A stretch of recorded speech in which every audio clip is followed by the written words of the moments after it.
I have a question for you. Oh, If here you we go. recall back, oh no, I know. You remember the very first video we recorded together? I introduced the concepts of the computer and the boxes and everything. Even now, when I sit down and try and solve computer problems, especially performance and sort of very sort of techie things, I still kind of mentally picture the things that I picked up from a book in 1985-ish. And one of the things I did is I showed how the program itself that we're going to run can be encoded as a sequence of numbers written into the boxes themselves, and then the same memory that stores the results and the intermediate results and all that bits and pieces also stores the program. And that's cool. And we thought like, oh, that's wonderful. The question I have for you is, how do we get the numbers into the boxes in the first place? Right, okay. So yeah, there's got to be a standard thing that happens when you turn the computer on that allows that to happen, right? Some kind of Absolutely. convention, right? Absolutely. So that is true. But like, if we're building our computer ourselves out of nothing, we're assuming that some lovely silicon manufacturing company has made our little robot in his box. And we know what the robot does is he starts at some place and he starts reading numbers, and then he just interprets them as instructions and gets on with his life, and that's all he does. How do we contrive it so that those numbers are the ones that the robot wants? And this has kind of got a two-part answer, and we'll see how much time we have for this. Okay. The first part is, how do we get the numbers in there in the first place, right? And if we're talking like actual real hardware, I'm going to sort of be doing this with a 6502 era-ish computer in mind. Yeah.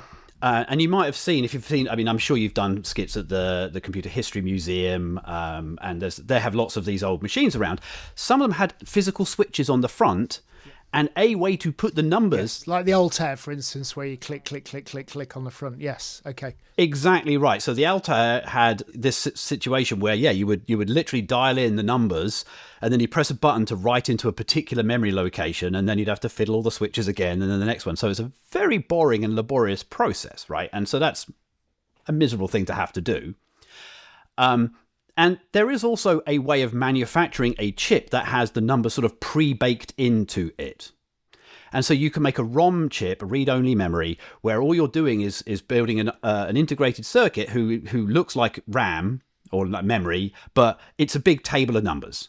The problem with that is it's pretty expensive to do that, and certainly way back when, you didn't want to do that very often because it's painful. But for the purposes of the rest of this discussion, I'm going to assume that we have a very small program that we have already loaded into the computer through the switches or through like a one-time ROM chip. And what this small program is going to do is load a bigger program and then run that program. So the first, so we're going to assume we've got like a punch card. Again, I love how comprehensive this channel is, because I can pretty much certainly say, I bet you've done something on punched cards before now. Yes, we certainly have, yes. It would be embarrassing actually now if you said around and said, no, it hadn't, and then I had to kind of like put something together. But effectively, punch card is a way of putting values into a computer by literally punching holes in the right place on a sequence of cards. And the cool thing about this is it's kind of human readable for some definition of human readable. You can see that like there's a hole punched where the capital A is. So this is an A. And then on the next row, there's a hole punched at the B. So this is an A followed by a B and all that kind of stuff, right? So that's sort of human readable, and we can load it into the computer. But also the computer can punch them out itself, right? You can hand it a stack of blank cards and it can punch out results, and then you get the results back out. And now we've kind of got a loop where I could then take that and feed it back into the computer, for example. Okay, so we're assuming that there's a tiny program in ROM, or we've laboriously keyed it in, that effectively says contact the punch card reader and keep reading numbers from the punch card reader until we get to the end of all the punch cards. And every time we read a number, put it into another one of these memory cells. And then when we get to the end, jump to and start executing these as instructions at the beginning. So we've kind of got a way of loading a bigger program in that we've written on punch cards. Okay. So far, so good. So there's a kind of like slow like iteration of a program in ROM that loads a program from punch card, and maybe we'll see how that can go. But there's another question, which is that, like, if you remember, way back when, I wrote programs and I said to you, hey, it's really inconvenient to write down the numbers. So we're going to write out these things like, LDA to mean load a number into the A register. And then I'm going to say like 37. That puts the number 37 into the A register. And then I'm going to compare it with, 22. I mean, this is a pointless program. I don't know. I haven't thought through what I was going to do, but these are what the human reads, and it's this human readable. I'm going to put little bunny airs around it because it's like about as human readable as languages that are this low level can be. But that's not really what the computer sees. Again, what the computer sees is the sequence of numbers. Now, very specifically, what the computer needs to do is see numbers, and I'm going to get my little cheat sheet out here. So what I have over here is probably too small to see on camera, but it is a table that has all of the possible 6502 instructions and the 2 digits of the instruction. Now, these are hex digits. Most of the time we've been doing everything in decimal because it made life a lot easier. But just think of it as it's a number. And so, my LDA instruction here, which is load an A instruction, I'm going to search through my table, and I really wish I'd remembered where I'd put it, actually. Load 0 page, load A, there it is. LDA hash. Again, that's probably too small to see, but I can see that is number A9. So what I would have to put in the very first box for this program is the hex value A9, and then the next number is this 37, which I'm going to assume is hex for the purposes. So A937 are the 2 bytes that encode this instruction. Fantastic. Compare, you look it up, and so on and so forth. And so some instructions are 1 byte long, 1 memory location long, some are 2, some are 3. And each instruction, each CPU has a different way of encoding this, right? So you could imagine writing this program, and after about the 3rd or 4th instruction, you're ready to give up because it's so boring. This looking up in a table and all that kind of nonsense. That's very, very boring. So we don't really want to do that. How much better would it be if I could write a computer program that takes this as text, like the literal ASCII values here of the LDA space 37, and then spit out the A937. Then I wouldn't have to keep looking up in this silly chart all of the time. And, it could do some housekeeping. It could make sure that, I've written an instruction that actually makes sense. It can read the number afterwards, and it can add or subtract to do some things that may be useful. So that's great. So as a sort of point of explanation, this part over here, the human readable part, we call this assembly code. And this part over here is the machine code. It's what the machine itself sees. And they are one-to-one, right? Unlike other programming languages, which I know we've covered, there is a literal one-to-one mapping between everything I write down over here and everything I put here for the computer. And that makes it pretty straightforward to write a program to do this for us. And such a program is called an assembler. So now we have a kind of chicken and egg problem, because I don't have an assembler and I don't even have a computer at the moment. So what do I do? You've got to write that in the original way of doing it, right? You've got to go A937, blah, blah, blah, blah, blah, all the way through till that creates you this program. But then I don't know what you would do with that program. Well, exactly. No, you're absolutely right. You're absolutely right. So, I mean, first of all, it is possible to write this kind of an assembler using just assembly code. The reason I know this is because I've written one and proven to myself that it can be done in assembly code, right? Well, there's some properties of this. So the first thing I'm going to do if I'm going to write this out is that, yes, like you said, the very first time I write an assembler, I'm going to have to actually assemble it myself by hand.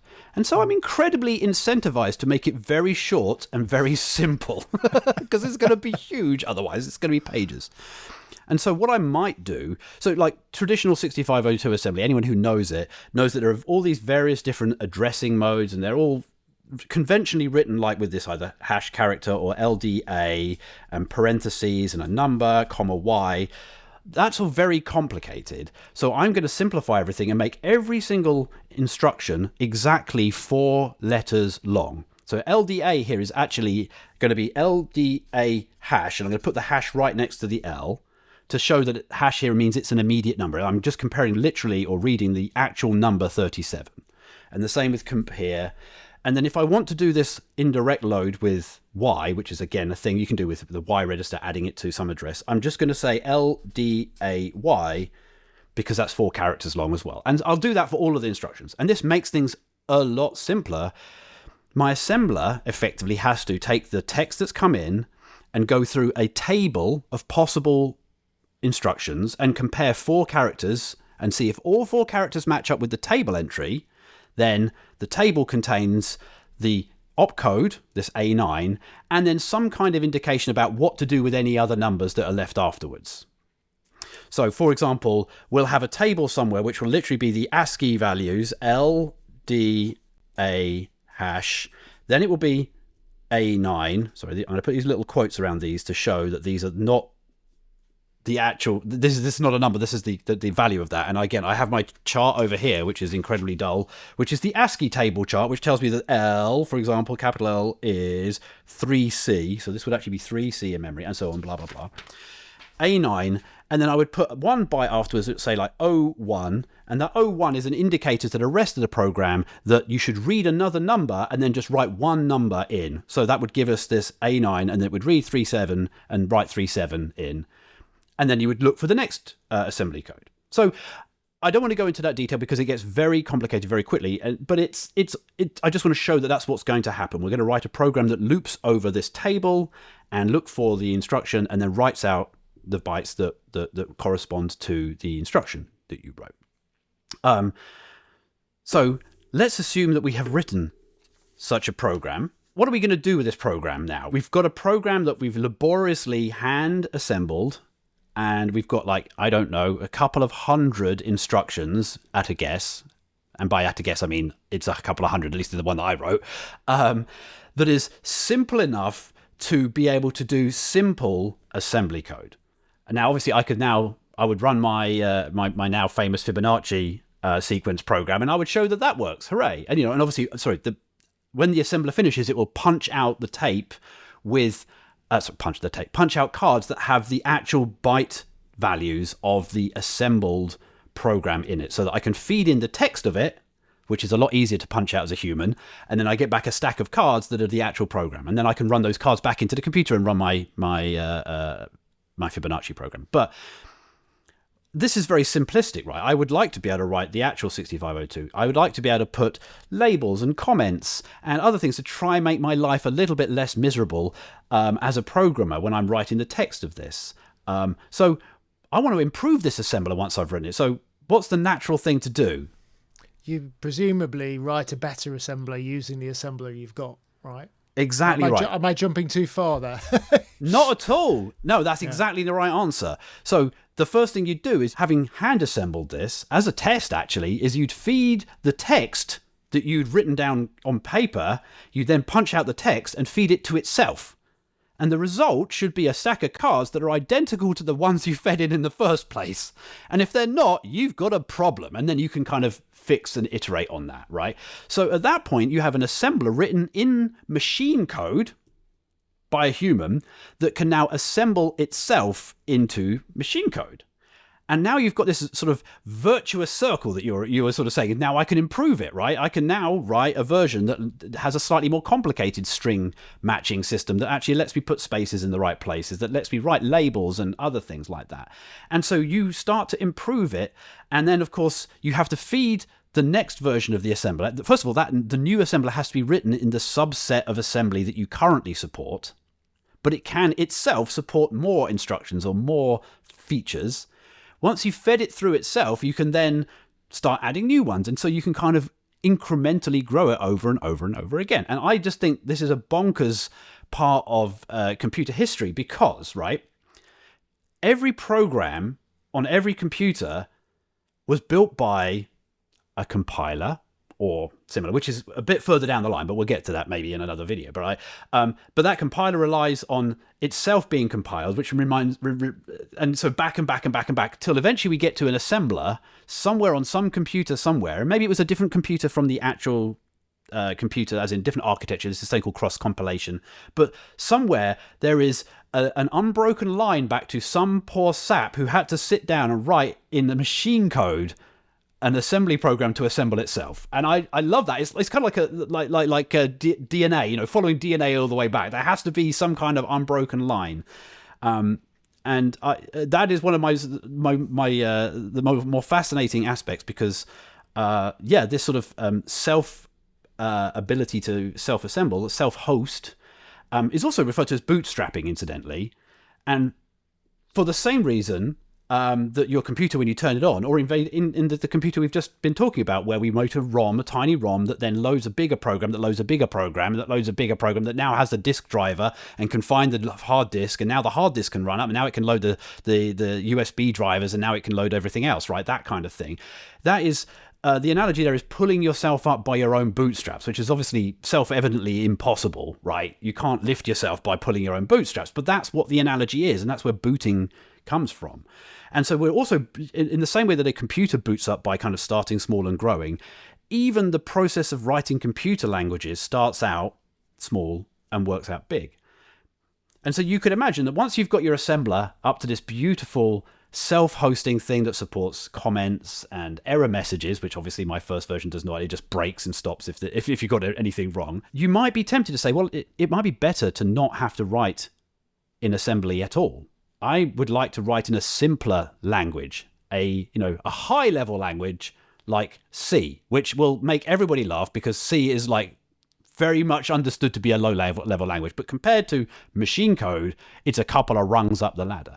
And so the first C compiler, in C you write things like for int I equals 0, I is less than 10, plus I, and a program runs and turns that into, well, let's put I in the A register or the X register, and then let's put a label here, and then we'll set it to 0, and then we'll increment it, and when it gets to 10 we'll stop doing this, right? And all the things that you'd have to do by hand yourself is laid out for you by the C compiler. And obviously, without invoking too many flame walls in that, there's a lot more to C than just things like that, but the idea holds. It's a higher level language, but it still maps very closely to this assembly code.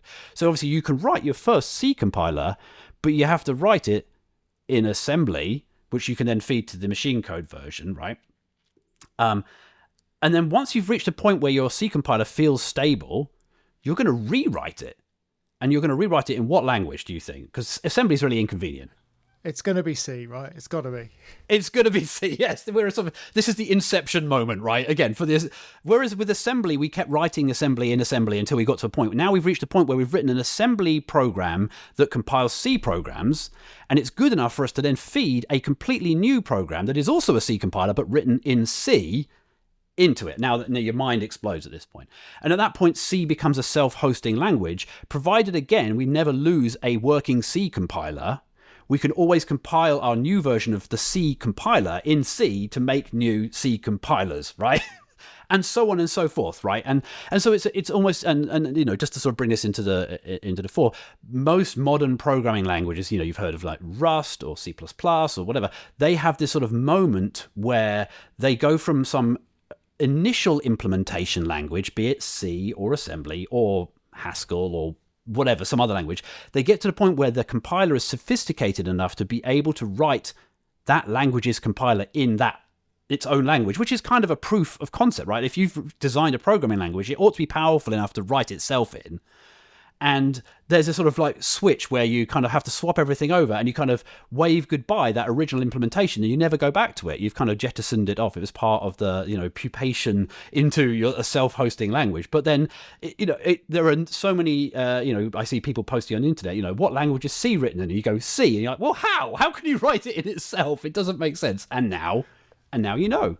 Yeah, you make your way up to it. Is there a term for that when you hit that point? It's almost like the coming of age of the language, almost.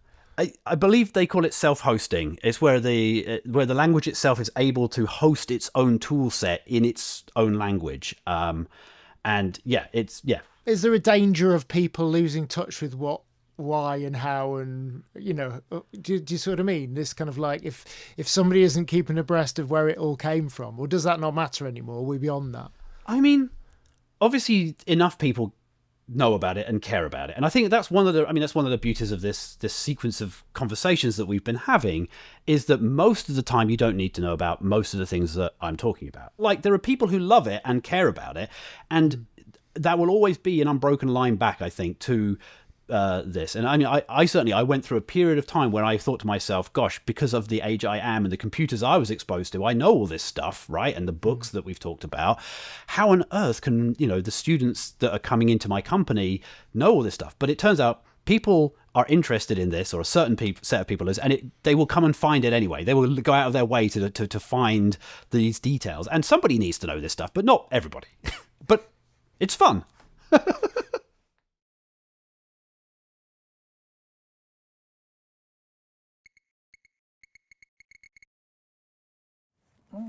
Wrong, like that, not horizontally. The most amazing thing you then discover, which threw me for a while because I'd rather forgotten it works like this, is that if you now put the card down on a black background, and we'll use another card as